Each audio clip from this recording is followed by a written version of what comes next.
Hello, sweet viewers. Annyeong. That means hi in Korean. I'm Christine with Kimbap TV, empowering you to live a happier and safer life, especially if you're a fellow domestic violence survivor. Everyone has a story, and I want to help you to tell yours.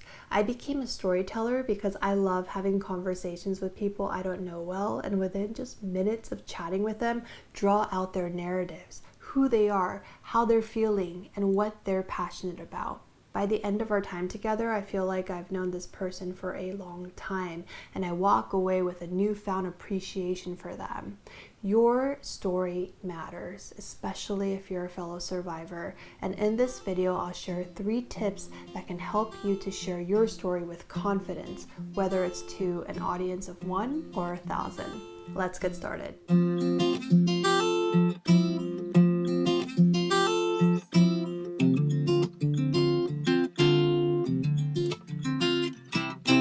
Tip 1, know the why. When I first started to share my story as a domestic violence survivor, I had people come up to me and say, wow, you're very brave, or you're the first Korean woman I've met in decades of working for this cause who is willing to speak about this.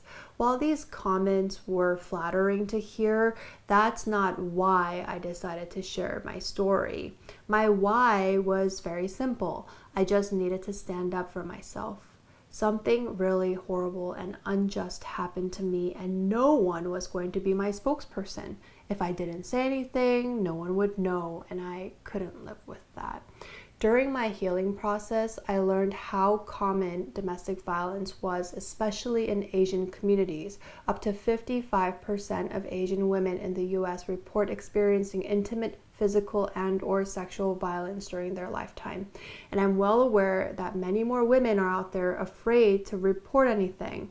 There's this huge cultural stigma and a deep sense of shame that come with domestic violence among Asians. I know my family would love for me to stop talking about this, and I tried to stop for a while, but I realized that I can't. I'm a storyteller by profession, and this happened to me for a reason. I recently realized that it's actually my calling to share stories about my journey as a domestic violence survivor so that my negative experience can be transformed into positive learning opportunities for others. So my why widens over time. I now share my story as a way of giving myself a voice and using it to help empower fellow survivors and their loved ones. Tip 2, write down your narrative. Every good story has a beginning, middle, and end. Start from the beginning. My story began with a Prince Charming who over time revealed his true colors. It ended with a night I will never forget, with a physical assault that nearly ended my life. Try to write down everything that happened in chronological order and in as much detail as you can remember. Transferring all of these images and memories onto paper or an e-notebook helped me to get it out of my brain. Otherwise, I caught some of these triggering thoughts haunting me at night. After you write everything down, you can always revisit them when you're ready and choose what details you want to include in your final draft for when you get an opportunity to share your story with an audience. For example, if I'm talking to a group of high school students, I may want to include more details about things that they can better relate to, as opposed to talking with a group of Korean senior citizens. The more of your story you write down, the more ways you can tell it later. And tip 3, just be yourself. The most powerful way of telling a story is being authentic to who you are. Don't try to use big words or a formal tone. They can create barriers between you and who you're talking to. A listener, reader, or viewer can see you best when you just show them who you really are without any filters. In preparation for filming this empowerment video series, I spent months filming selfie videos of myself every morning. I've worked as a TV reporter for so long that my persona and tone became very professional. I needed to unlearn a lot of the things I learned so that I can tell stories in a different way. I felt so naked filming without my makeup sometimes and forced myself not to wear the solid jewel colored dresses I've grown so used to wearing whenever I was in front of the camera. Because I know for these types of videos, I need to be just me, Christine, not Christine Lee, the Emmy-nominated reporter. So if you're a doctor, an engineer, a lawyer, a supermom, a teacher, Forget about your title. Just be you and just talk from your heart.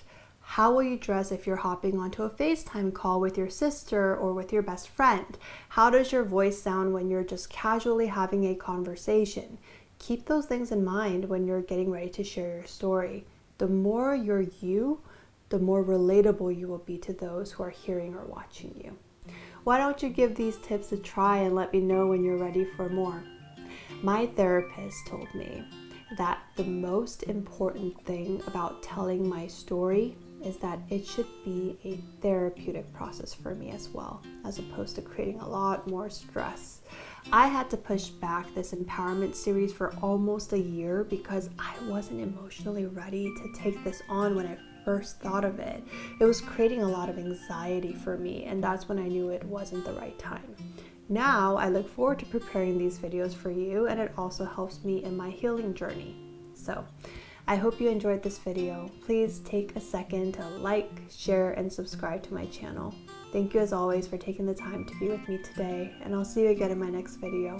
Bye.